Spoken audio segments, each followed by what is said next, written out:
So just in case people have questions from the recording, they can share or post their questions to the Facebook, and the questions will be sent to Coach Maiden and our sister Namsar. I will forward your questions to you if they are posted on the Facebook after.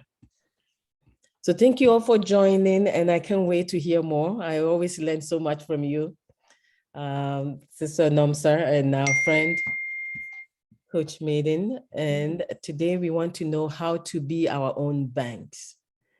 I want to be my own bank. I want to be the one making decisions on my finances. I want to get up and decide how much I want to spend this year. How do we become our own banks? Let's hear from you. So yeah, so our guest, we have Coach Maiden. Coach Maiden, if you don't mind, I think I'll put this in gallery mode or speaker mode, so we can see, yeah, see your face bigger on the screen. Yes. And this is Coach Maiden. And Coach Maiden, do you want to say a few things about yourself first? Awesome. How are you? Thank you guys for taking your time to be here. You know, I'm an advocate of learning, so I always want to learn. So as we take this webinar, you guys are going to learn a lot. Nomsa? Yeah, I'm glad to be here, and my name is Nomsa. I work with Coach Maiden. We are financial advisors. We independent brokers. We help people with their finances, and like Dixon said, we really are avid in financial literacy. People need to be educated before they can embark on anything. So that's what we are here for, to educate people and also learn from them as well. Thank you. So now back to both of you. So if I'm imagining how I can become my own bank, how does that play out? So I'm imagining, how do I become my own bank? When, let me give you an example. When my dad saw the flyer and saw the title of it, How to Be Your Own Bank, he said, all your siblings have to watch this. Okay. So he said, you have to watch this. All of them have to watch this. So how can we imagine being our own banks?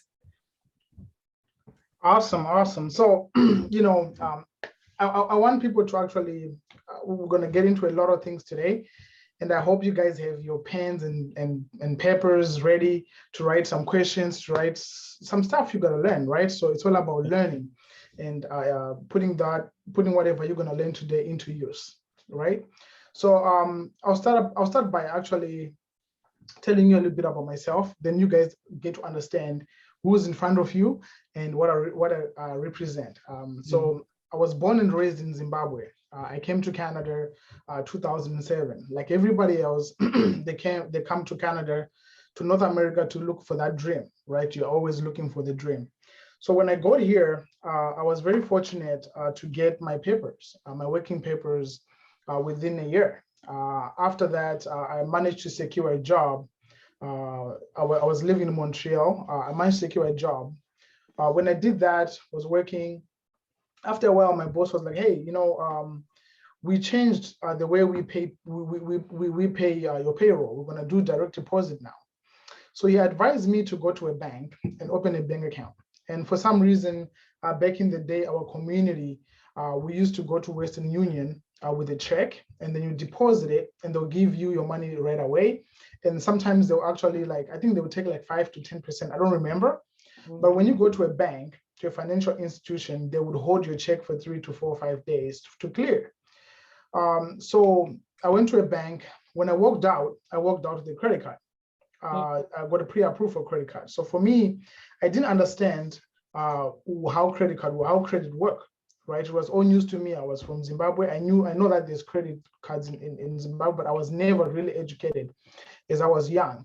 So the lady only advised me that, hey, you know what, as long as you pay your minimum payment, you keep using your credit card, you'll be fine. So a couple months later, I actually advised my brother to move out from my mom's house because I was like, man, we have money, so now we can move out.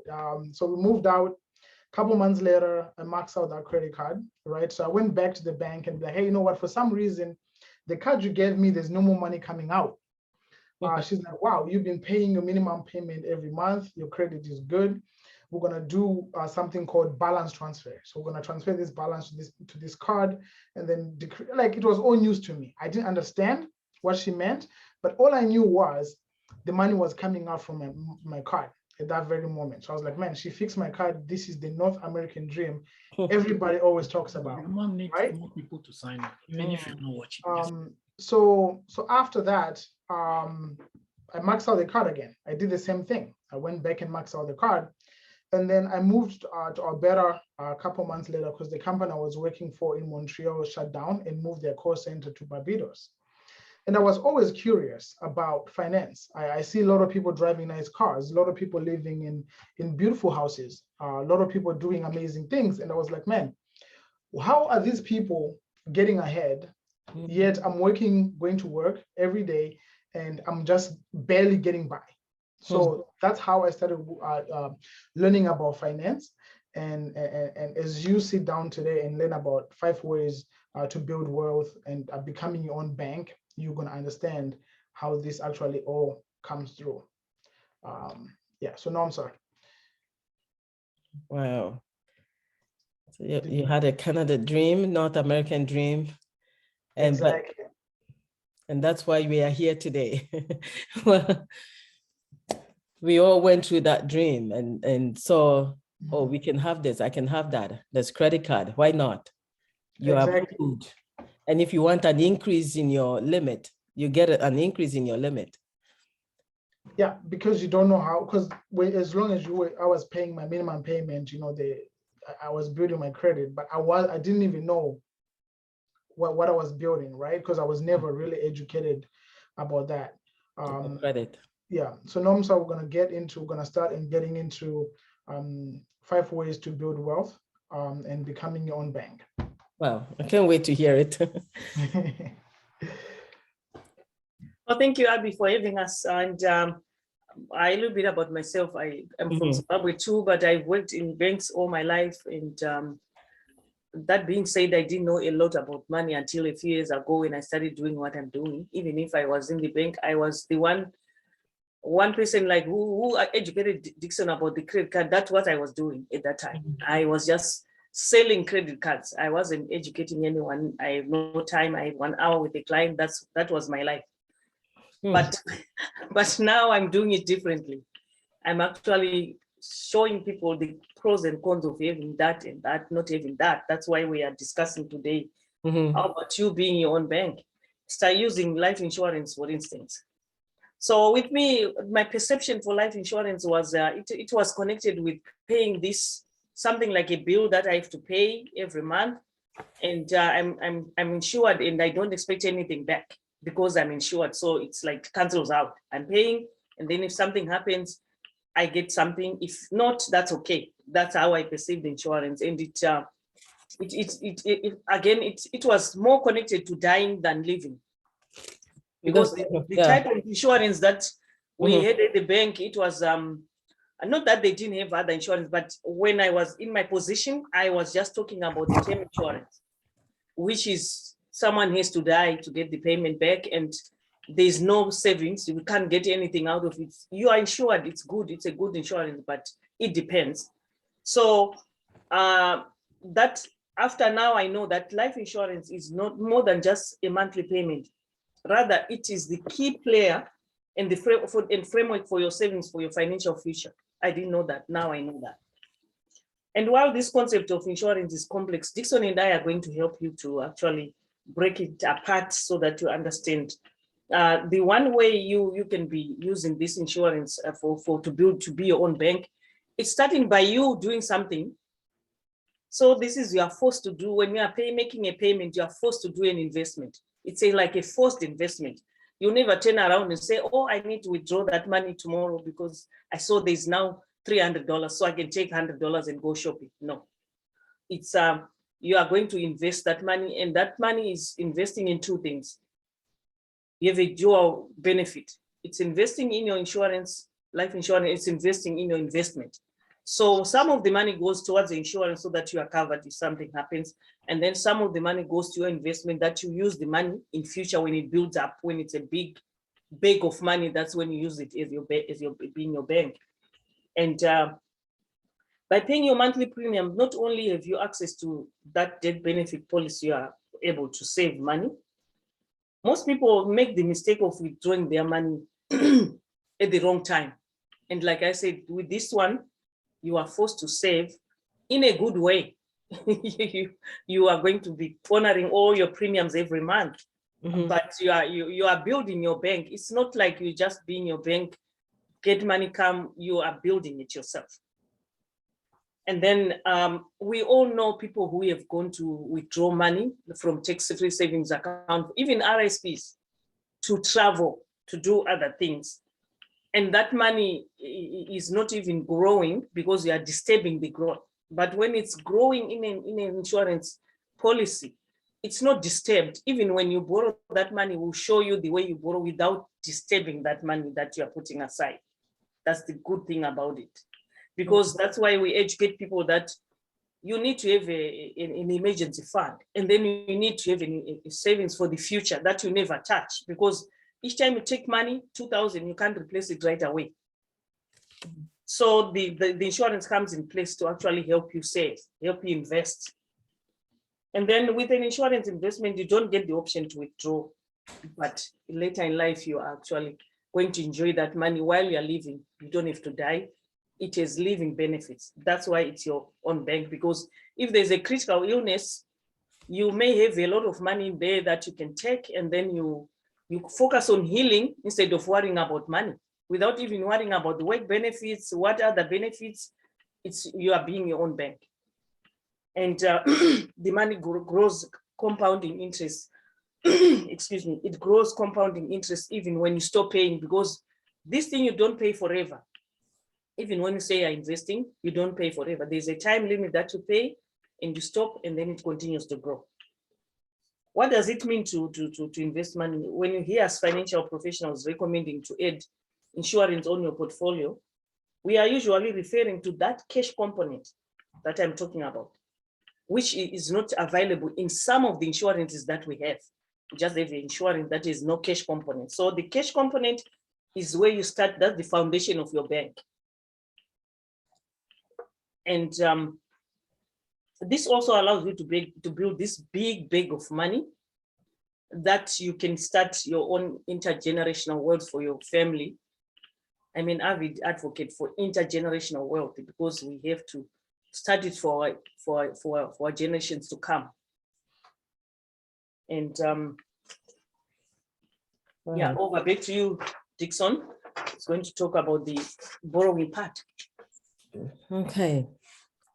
So we are allowed to ask questions, right? Absolutely. So anyone? As we go, yeah.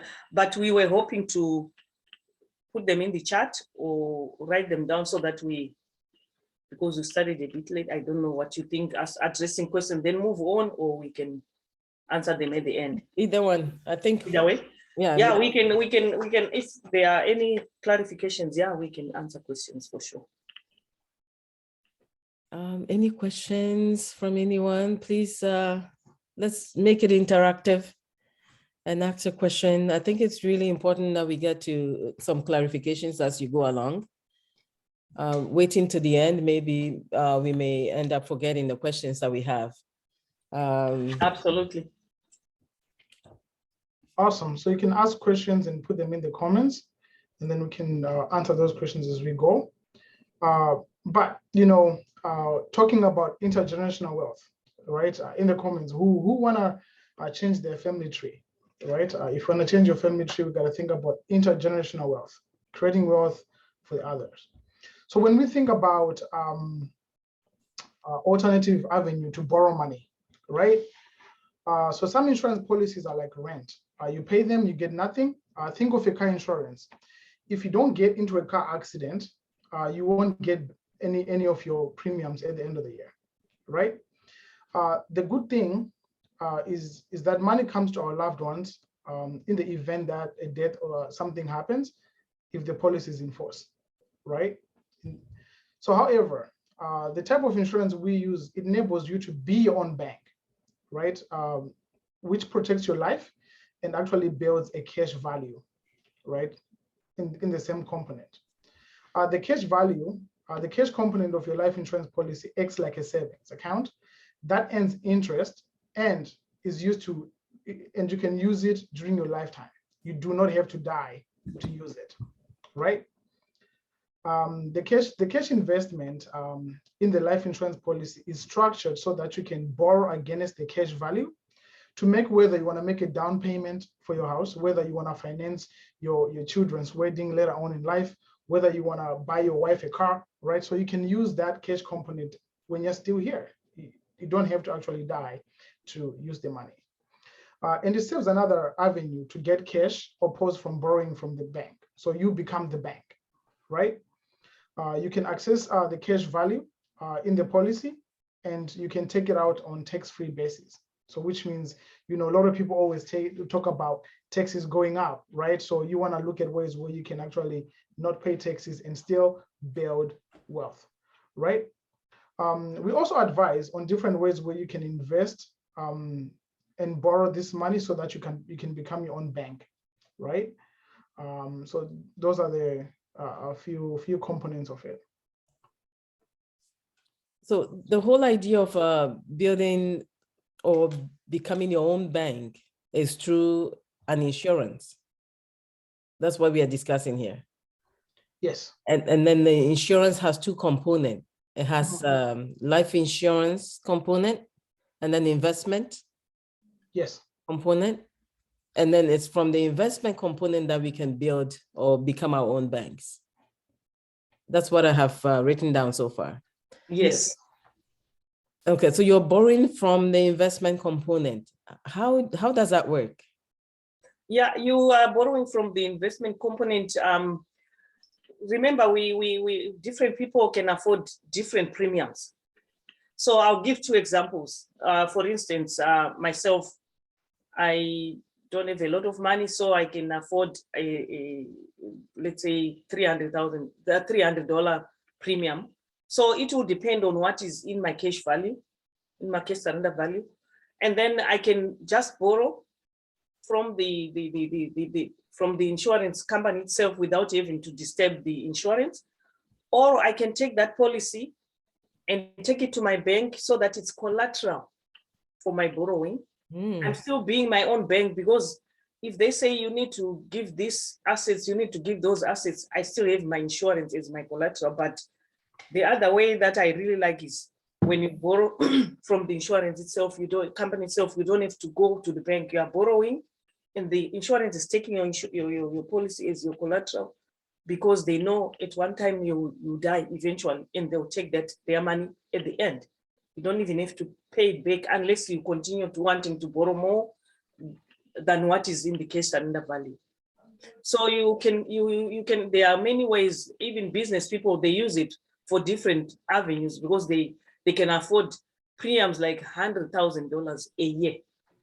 So that means they can look for borrowings like 1 million, because they have that policy as collateral. They are being their own bank. They can borrow that money from their policy, or they can use it to actually even for security, to secure even bigger loans.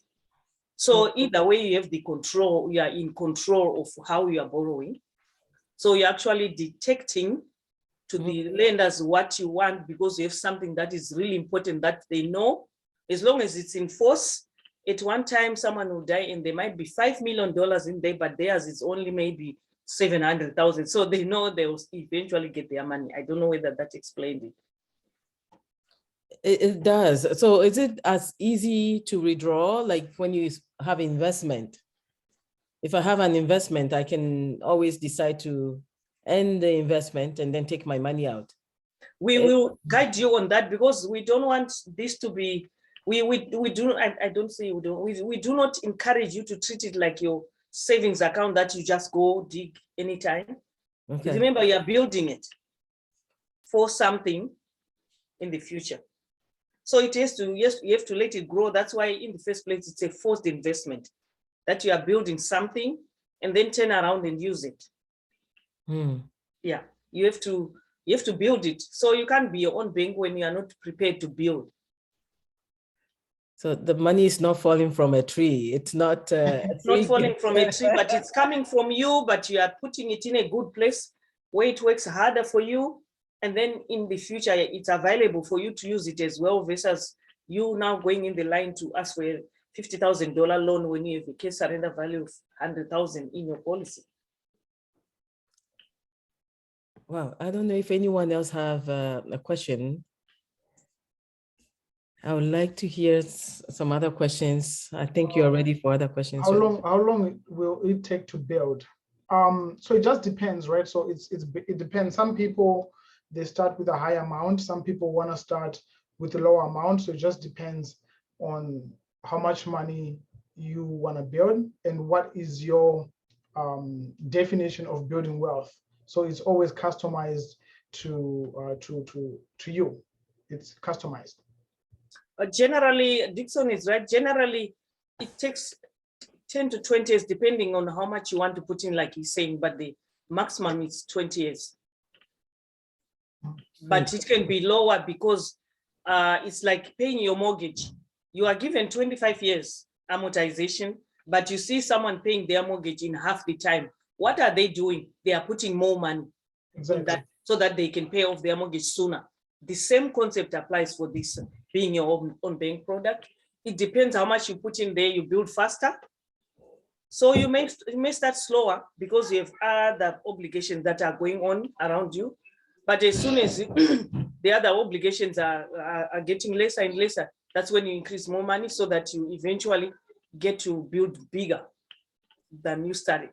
So it all depends, like this one said, but 10 to 20 years. And is there an age limit or a preferred age at which you can start the whole process so you can have a big enough cash surrender value later on?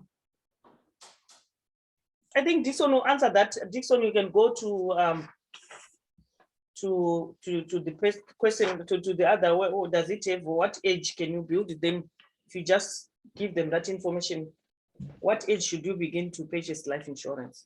It will answer that question. Okay, yeah. Well, so basically, what age? As soon as a 15-day-old baby, you can start. 15-day, you can start doing that. So that's what. So if you have a kid and your kid is 2 weeks old, you can start that process for the kid, and for the parents, it goes up to 80. So you can start that young, and this is a parent paying into a life insurance policy for a child. So for example, right, a lot of people, they receive child conduct benefits, right? So instead of spending all of it, you would use some of the money to make sure that you're building intergenerational general wealth, right? For your kids, to make sure that your grandkids are already taken care of. Okay, and so is there a limit amount, certain amount that has to be contributed for, or everyone is different, I guess, for the age? It's customized, right? So everything, when we do a plan for a client, everything customized based on it's not one size fit all. So if someone comes and say, hey, I want to start with $100, then we'll create a plan which works with the $100 so that they can build, and they can always increase later on in life as their financial situation changes. Okay. I think there's a question here asking what would be the best starting plan for a young adult? Yeah, I think Dixon answered that already when he said it's customized for you. Okay. It's not one size fits all. So that will be a personal question now, like how much can you afford? What makes sense? How old are you? When are you looking at retiring? Then we look at all that and find a plan that is good for you. You may start lower now, but with the intention to increase it later on when you have more money, because cash flow might be a problem right now, but we all know 5 years from now, our financial situation will have changed, improved for the most part. So you'll be able to put way more money than when you start. But we recommend starting, if you are younger, like let's say you are 25, you can start with a small amount, because we know in the life you have another 20 years, and then after 20 years you'll be 45, and someone is starting at 45, so you have a big advantage. So you can start lower, but then increase it in the future. What is not recommended to just start $100 and then you stay the entire 20 years with $100. It might not work as much as you may want, but it's based on your goals. What are the objectives behind being your own bank? Okay. Any more questions? Let's see. Okay, I think I'll ask one question here. So I'm looking at savings. I like the whole idea of intergenerational wealth, but why should I choose the life insurance path to save or become my own bank rather than investment? I can answer that. Let's say you are saving, Dixon is saving towards these savings, tax-free savings. You are all both putting $300 each. You are putting $300 in your whole life, and Dixon is putting $300 in his tax-free savings. Okay. And then at some point, there is 50,000 in each account. And then there's a death. God forbid Dixon passes away.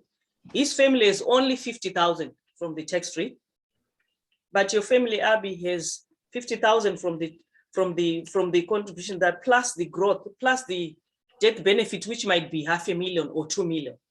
So now your family is 2 million plus what you put in the savings. So we are not comparing apples to apples. We are just comparing things that complement each other.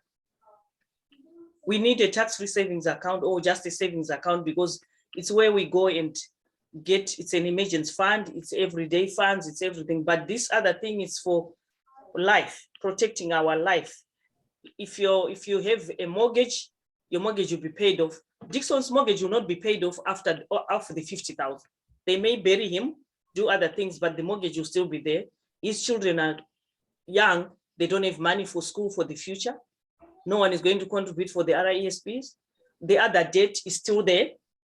The loved ones are stuck, so they won't go anywhere. But if he had what you have, his wife would still buy a house that we're planning to buy. The kids will still go to school, and the future generational, intergenerational wealth will still be created in that. It's still there. So Dixon is gone, but the plan is still there. It didn't fall apart because the foundation was stronger. And that clarifies the intergenerational wealth. But as people, as human, I think it's a human thing that we all, nobody wants to die. Nobody wants to die early. We all want to live longer. And if I'm investing in an insurance policy, I want to live longer and maybe enjoy it. Okay, so I like the idea. We are not comparing apples with oranges, but I really like the intergenerational wealth. It's kind of like a selfless thing. You do it for somebody else. It may not be just for your benefit alone, but for generations after you to have money to pay off the mortgage, have money to pay off other things after the person who started it is gone. How do we really speak to our people, those of us who are so worried about dying, and get people to think that life insurance, really, it's a good thing? I don't know if you get my question.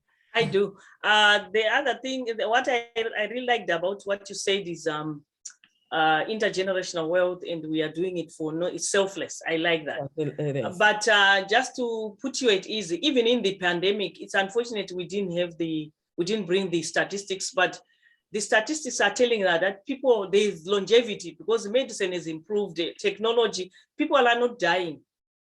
People are living way beyond 85, 90. So even someone who is 50 can actually save money for, then they can enjoy it when they are later in age, because people are not really dying. Generally, people are not dying. There's longevity. Now longevity is improved. So people are not just dying in their 50s anymore. So it's a good thing to do, and you live to see your money, and then you live to actually distribute your legacy, and then leave some again for the generations to come. I don't know whether you have heard this saying that says, if you don't know your great-great-grandmother's name or great-grandfather's name because they left nothing for you. So we want to turn around that so that they know there was great-great-great-great Grandma Abby. Yes, who left some money for Who started with $100, but now there are millions in the. That's why we see rich people when their families left, they graduate in university, they get a check for $1 million to start a business or something. It's not like their grandfathers are using savings accounts. They are using insurance to build that. It's savings account will not cut it because it only has the savings, but it doesn't have the death benefit, which brings a bigger amount, a bigger bag. Wow. Do you have anything to add, Coach Maiden? Yes. There are questions that Dixon can actually. So there's a question, which bank do you recommend? So what happens is that I'm gonna put my Calendly link here. If you have questions or you wanna book a meeting with us, you can always click it and book a meeting so that we can answer those questions and show you a customized plan, if that's what you want to look at starting something like this for yourself. Would our DSP work the same way, right? So registered disability, is it?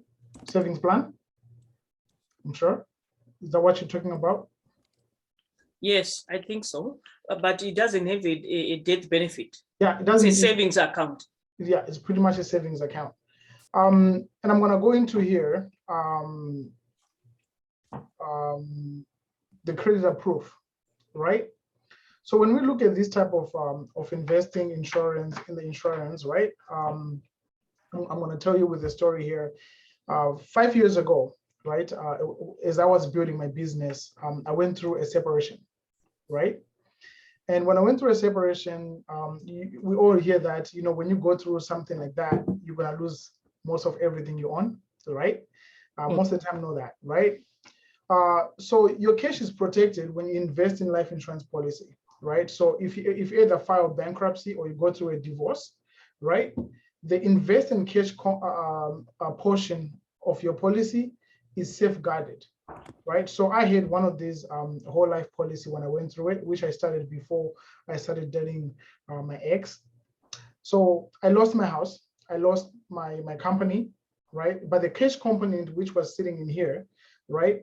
I didn't lose it. So that enabled me to be able to start over again, not with zero, but with some cash value, which made me actually be able to what?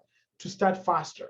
So as you build this, whether for your kids or whether for yourself, if you go through something like that in your life, not that it's going to happen, but you know that you actually have a cushion to fall back on if something happens, right? So that cannot be touched by creditors as long as it was invested before the bankrupt or the divorce, right? And for some other business owners, right, they like to use this for their company, right? So we all know a lot of people who are rich right now and they filed bankruptcy. For example, 50 Cent, Donald Trump, right? Those guys filed bankruptcy a couple of times, not one, several times. But are they still rich? Yes, they're still rich. How are they doing it? They're using life insurance. Wow. They're using life insurance to maintain their wealth? Exactly, because so you got to think about wealth, right? You make your money, right? And you got to protect it. If you don't protect your money, you're going to lose it, right? So you got to make sure that you are using different savings pillars for you to be able to safeguard that money. Okay. Exactly. So what you're saying is what that means is at some point they started those policies a while ago, and then they were paying for them. And then when the bankrupt situation came, because the money in a universal life or whole life is protected from creditors. If you start it way before the situation, it's protected. So now they will have millions in there that are not touched, that they can use in future, but they file bankruptcy for everything else. That's why they'll still remain standing, because they have a bag that is not been opened, so to speak, to other debts. Because we were going to go through that, we were going to go through the with creditor proof protection. That means when Dixon told you his story, he had money that was in the universal life. There was cash surrender value there. Everything else, he lost his business, his savings, everything, the house. But that one, the judge said, that one is protected by the insurance tax laws. I'm not allowed to open that door to dispute that money, because it's his money, he started it way before the marriage. So it's not like he's hiding money. He's just building his own back. Wow. Exactly. I'm learning a lot. And again, I think it's a mindset to not be afraid when it comes to going into much wealth than investment. But the question that keeps coming to my mind is how much, I know the question was asked already, is how long would it take? Let me go back to the question in the chat. It says, how long, oh, sorry, I got some notifications coming by. Oh, how long will it take to build? So how long will it take for me to build a good enough amount that I need to play with, to say that I am now my own bank? Like we said, it's customized to you. Mm. So we were to sit with you, Abby, and go in the computer and check the numbers. But first we do your goals. Okay. What are your objectives with this? What are you going? What would you like to do? But let's say you are 60 like me. I turned 60. I would need a lot of money to build something in the next 20 years. So what I did was I'm owner for my grandson's life insurance. I'm the owner, and I'm the one who is paying it. 20 years from now, my grandson is only 6. And 20 years from now, he'll be 26, but I'll be 80. So if I need money to go now to Zimbabwe to retire, I'm going to take 50,000 or 100,000, whatever is there that I contributed before I hand it over to him. It's his. He can also negotiate to start to continue with the contributions, or it's paid up, it's grown enough. So that's another way, because it depends. The younger you are, the better, because you are paying less premiums and you have more time to grow that money than when you are older. So it's customized. We can't really say so much or how much. It depends how much you can afford. What are your goals? When do you want to have a certain amount in there? Things like that.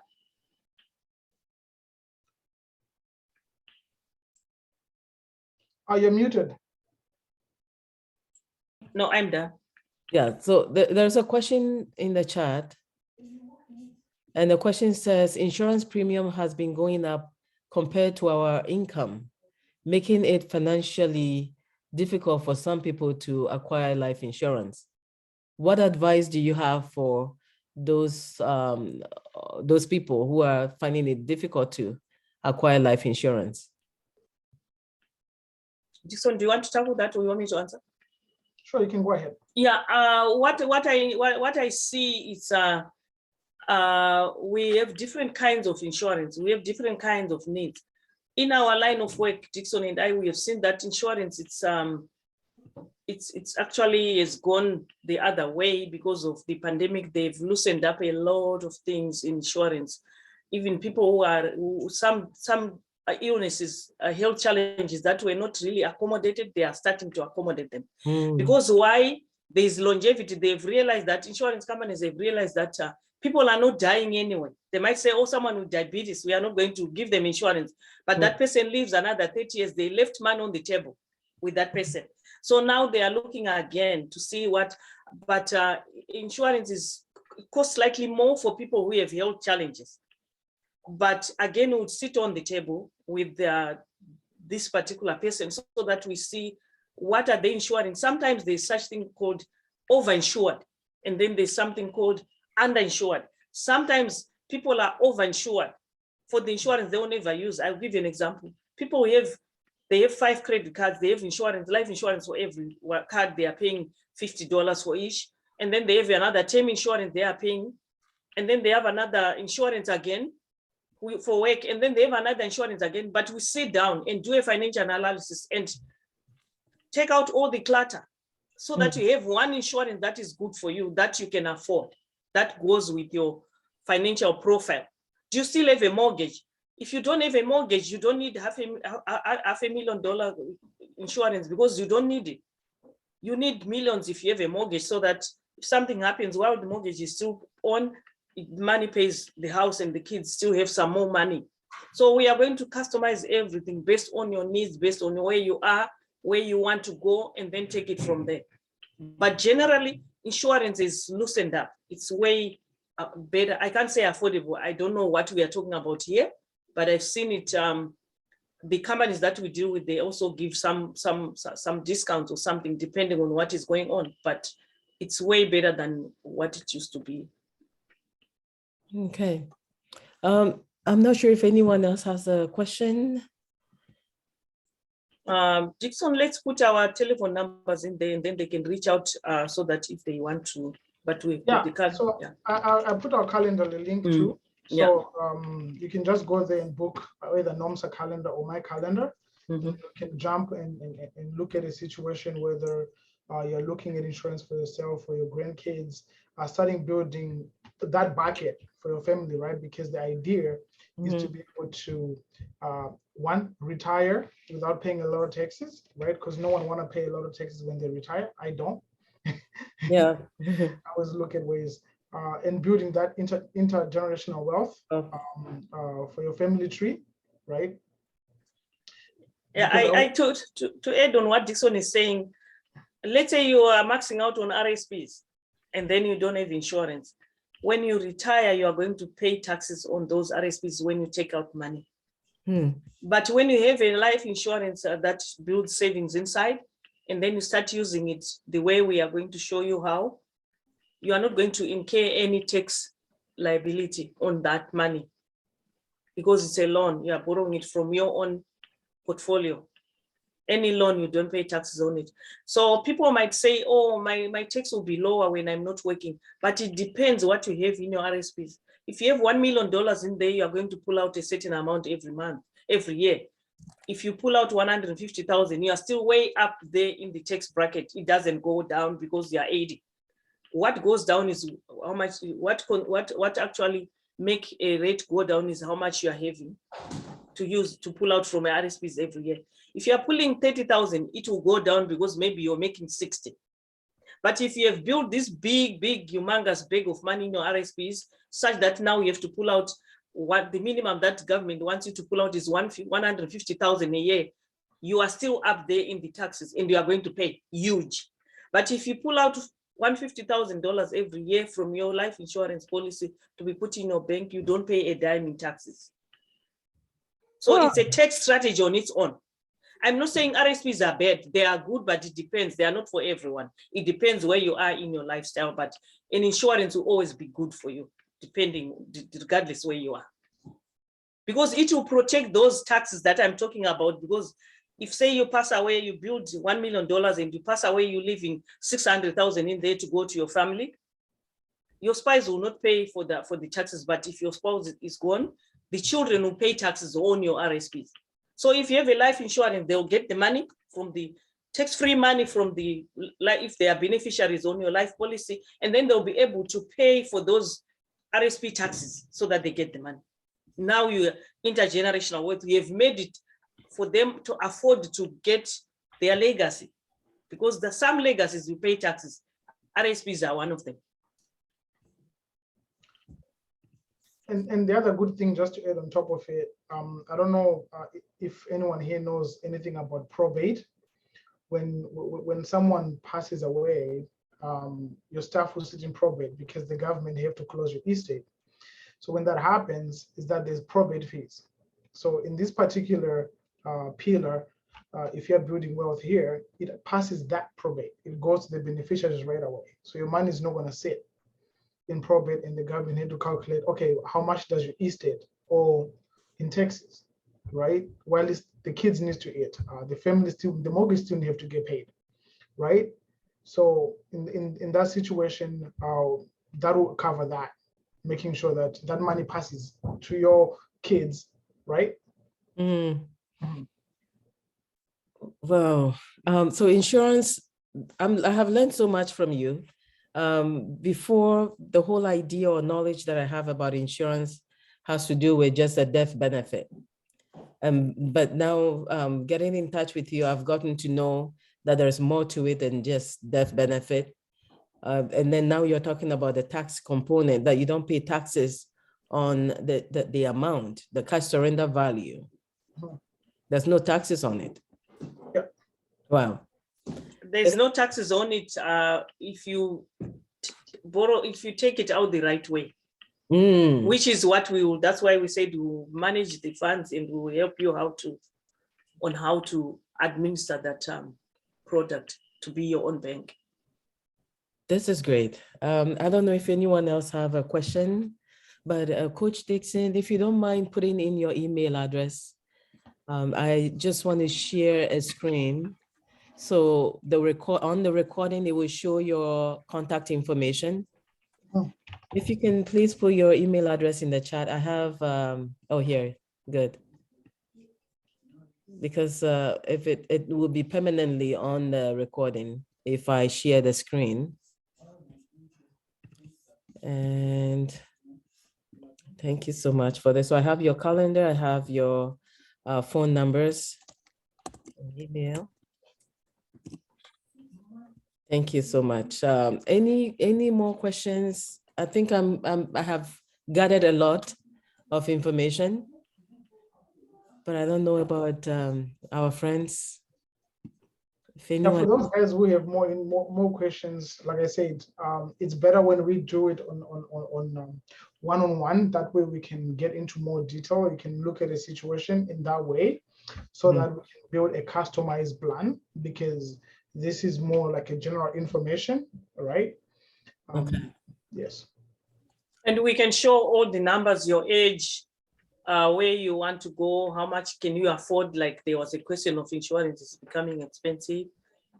We can always work with how much you can afford, see if it makes sense, depending on where you are. And many situations, the younger you are, the affordable and the more you build in there. But that doesn't mean people who are like me cannot use that product. Yeah, you can always find a way around it. Oh, thank you. Okay, so I'm just going to share my screen here. And so the recording will record this, share. So here are the contact information. I hope I got your, this right. Yeah. Meeting. Here's your calendar, right? 780. 780. 680. The phone number is incorrect. 680. Oh, 680, not 780. No, 780 680 5799. Oh, okay. So 780 680 5799. Oh, good. And mine is 709. 780 709. Oh, so I have it incorrect. 780-709-8172. Yes, ma'am. And your email address is here. Yes. Good. And I have your calendar here too. Yeah. But either or, if you talk to Dixon, we work together. If you talk to me, we work together. It's your preference. That's great. Thank you so much. I'm glad this is appearing on the recording too. Here we go. And any last minute questions before we go? There was a question about the RDSP. I don't know whether the person was answered adequately. Okay, do you want to put more emphasis on? No, I wanted them to maybe say, yes, it was good, or they needed more information. Then they can reach out, because they just posed that question. It's a good program, but it's just like any other savings account, government savings account. It doesn't, it misses the death benefit component, which pays another, it misses the insurance part. It's a good savings, a good investment. It will be a good investment depending where you're putting the money, right? But it doesn't have the insurance component. Oh, very good. Yes, go ahead, Coach Dixon. Any last minute words, advice for us?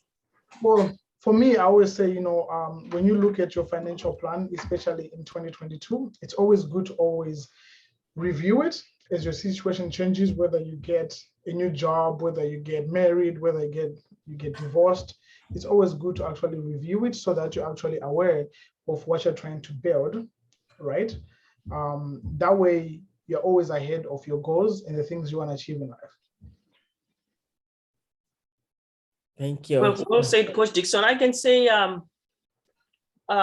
you said, you posed the question, Abby, earlier on. You said, what about us? Like, how we take insurance?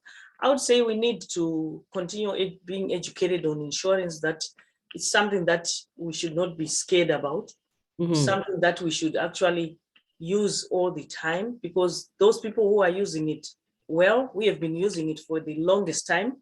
They are way ahead of us who are doing it now.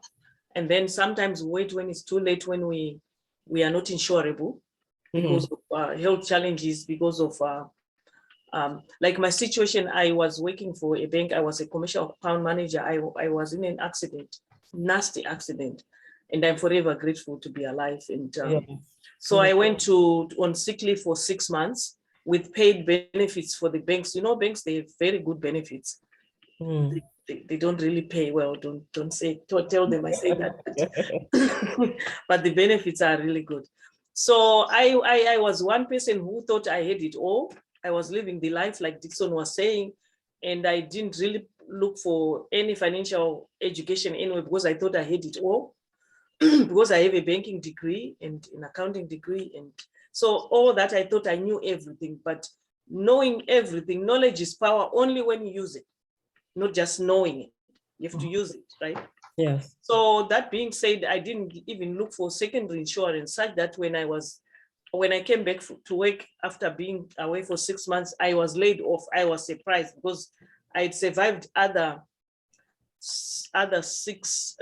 3 retrenchment phases. I saw my colleagues go, and I thought I was special. I was good at work, but when my time came, they just laid me off, and it broke my heart. I was 55, so going to retirement in 56. In 9 years, I looked forward to retiring. But then when I started doing what I'm doing, I had no insurance. I was not insurable, because that's when I realized that when you are coming from a serious accident, they say you have to be 100% okay before you can get good insurance. Can you be 100% okay when you... So, and then the insurance becomes very expensive, like what the other person was saying. So a lot of things happened, and I beat myself hard why I didn't really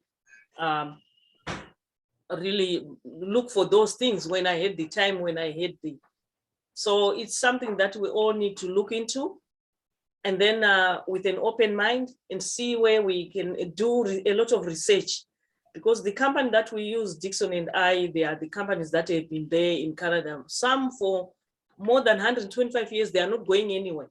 They use their investments, they use their insurance, we are partnered with the best of the best. So and then we were going to also tell you that while you have insurance in the banking, when you have a deposit, like that, not mutual funds, but GICs, savings accounts, checking accounts. If you have 100,000 there, you're covered by CDIC. I don't know whether you know that. CDIC insurance to cover deposits up to $100,000 in account. But insurance, well, there's also insurance. If your company, the company that is your life insurance policy fails, while we are talking about building your bank, there's a company called the Assuris. You can Google it. It actually is the insurance for the insurance companies. So you are well looked after. Okay. People need not to be scared, because we are actually molded by where we came from. Like where I came from, we have seen banks losing people's money, but this is Canada. Everything is highly regulated. Scotia Bank or TD, they will never run away with your money. They are there, but you might not get the good advice that you need to get, but you need to look for it, search for stuff. And then when there are meetings like this, just go in and listen with an open mind. That's what I would say, because we always associate insurance with dying and then someone running away with all the money. And the other day, Dixon and I were laughing. One lady was saying, I don't want insurance because I don't want my husband to enjoy the money with their girlfriends when I pass away. But it was so funny. But that's not the purpose of insurance. I think Nina have Pinky Nina have a question. Oh, yes, her hand is up. Hi, Nina, are you still there? Hi, sorry, I was just wanting to get clarification. I was the one who was asking about the information on the RDSP. And did you mention that with that savings plan, it's just more of like a savings plan, but it doesn't have the, like, did you say the life insurance component to it? The benefit. Yeah. So our DSP, our ESP, it's most likely you're saving, right? And you're getting money, whether you're getting a benefit from the government, right, through that account. What happens is that you get that money, and if something happens, even if you have, like she made an example, let's say you have $50,000 in that account, and then something happens to you, right? The only benefit you get from it is $50,000, right? Which was the account. But if you were to set it up different, where you set it up, whether you have the RDSP, not that you have to cancel it, but it's always good to diversify. So you always have to look at 3, 4, 5 different ways of you investing your money, because we all know that we cannot save our way to wealth. We have to invest. So if you have, let's say, a small pillar of a whole life, that actually diversifies your portfolio. If something happens to you as the breadwinner, your family will still get the money in their account, which is the cash value, like the RDSP, plus the added benefit to it, because there'll be an attached death benefit if you pass away, which means your kids can get at least $1 million. I think that since I've been working in insurance, I would rather my kids have $1 million than 50. You know what I mean? Even though I'm not here, but I still know that, you know, they can do something better. They cannot replace their dad, but at the same time, they can, I think they can grieve better. Intergenerational wealth. Yeah, to add on to what Dixon said, he said it well. The RDSP is it's a government account. It's a must to have if you fall in that category. So it's not an either or, because you don't want to leave money on the table again, because the government gives money on that program. So take advantage of that program. But if it's for a child, you might want to also look at other avenues of starting a small life insurance. That because many times children, they might have health concerns when they're younger, but they normally grow out of it, as opposed to adults. When you get something when you're an adult, it's like it's with you. But with children, their health always evolves for the better. So they will always be covered. They always do research to see where this child is going. We have seen children with who are autistic being covered. We've seen children with other illnesses being covered. So it doesn't hurt to find out what your family member can get as far as insurance is concerned. And especially when they are young, they are very accommodating, because they know many diseases young children will grow out of it. Some they won't, but some they will, because some are not hereditary. They are just like, let's say, type 2 diabetes, something that can be worked around and controlled. I'm not in the medicine field, don't quote me there, but that's what they say, as opposed to type 1 where it's in your blood, right? So insurance should always be the other thing that you have forever. The other things you have them, like RSPs, you have them, registered retirement savings plans, when you need them. So what we do is, when we build your plan, we look at if you need them. Because if you're someone who works for a company that is contributing to RSPs, don't leave money on the table, but contribute just to the maximum of what you need. Because you don't want to build that big bag of money that will generate a tax or a tax obligation in future. You want to actually use strategies that we are not saying you don't pay taxes.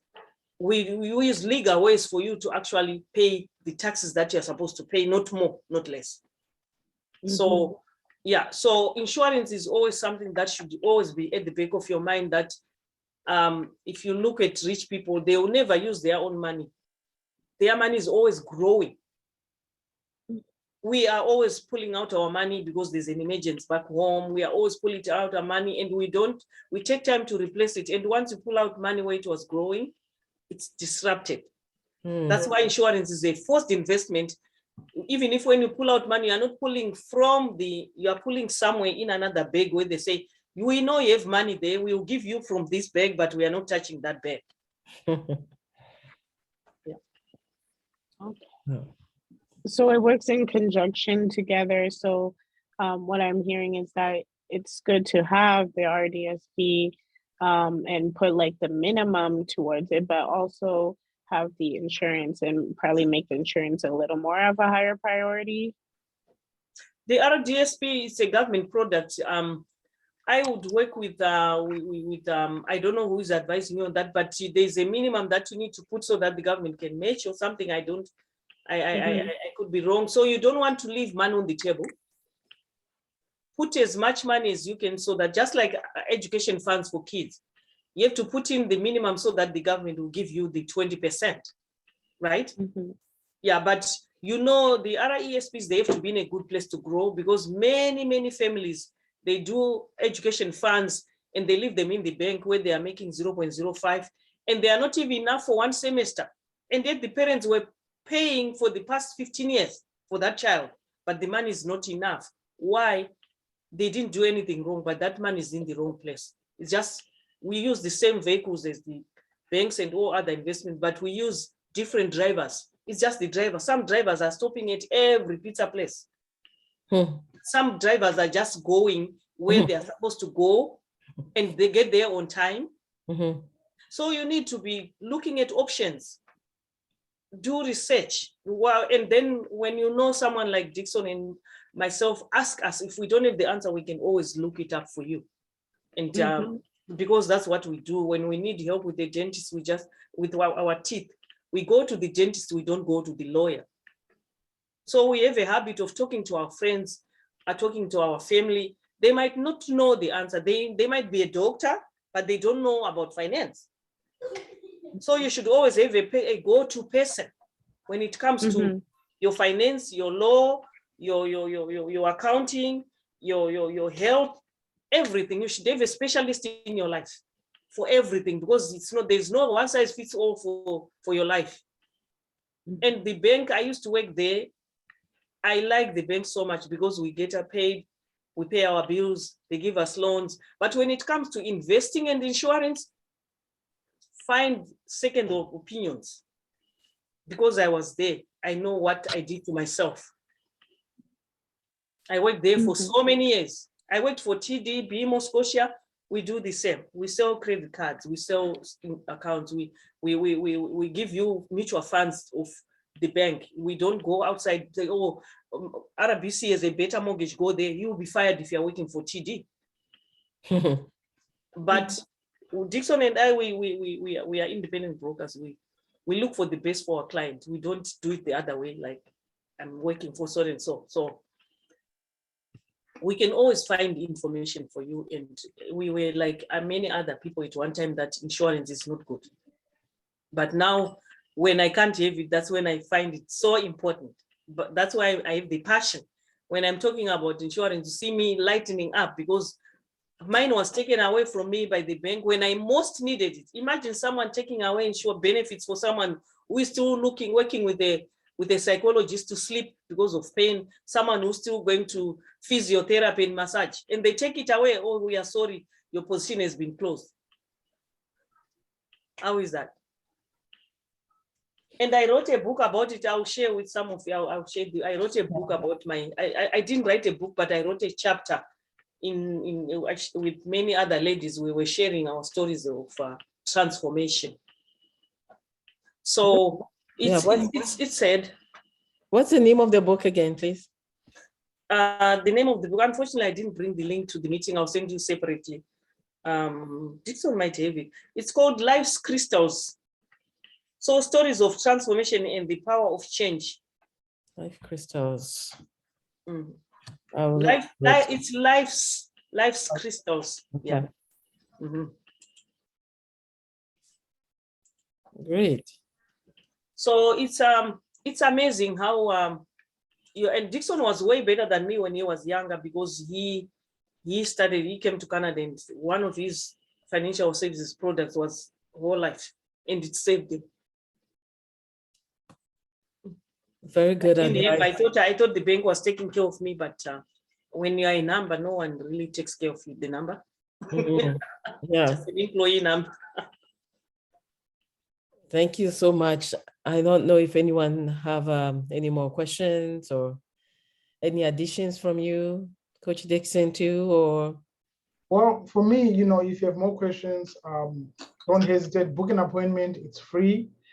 And you get more information, and you get to build your family's intergenerational wealth. Your future is in your hands, right? So it's either you do something about it or you don't. A very good point. Yeah, time to just plant that intergenerational family seed for it to be a tree or maybe a bush in the future. In the future. So your name will still remain. Your great grandchildren will still remember your name. Yeah, they do. Yeah. Well, I'm so glad. This is a very important discussion topic for many people to listen to. And I know people will come across it on the Facebook. It's just unfortunate we couldn't connect the live stream to the Facebook, but the recording will be there and it's permanent, which is good.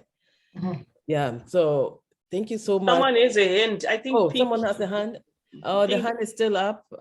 Pink, Nina. Nina, do you still have a question?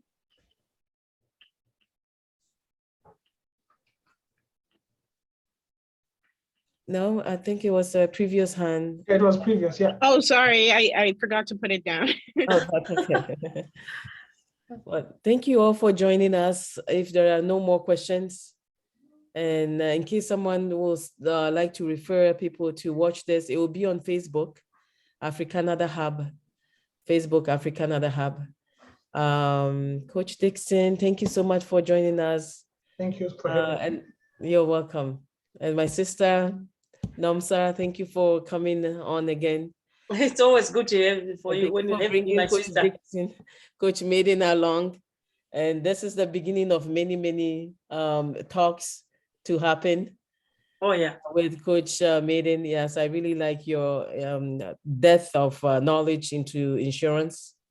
And this is our own people. We see our own people, right? Mm-hmm. It's good to inform our own people so we are all aware of, okay, so this is the knowledge outside. Absolutely. We need to also improve on our lives. Thank you so much for coming on today. Thank you for having us. You're welcome. Thank you, everyone. It was nice chatting with you. Thank you. Yes. Any suggestions, anything else? If not, I will see you all on the next program. I'm hoping that we will meet again. continuation for maybe investment. I'm so much interested in mortgages. If you can advise us on how to maybe use the investment component in the life insurance towards a home or mortgage, like the relationship, how does that work? That would be a really good thing to talk about. I agree. Yeah. Thank you, everyone, and enjoy the rest of the weekend. Thank you. You too, my sister. Thank you. Thank you. Bye-bye.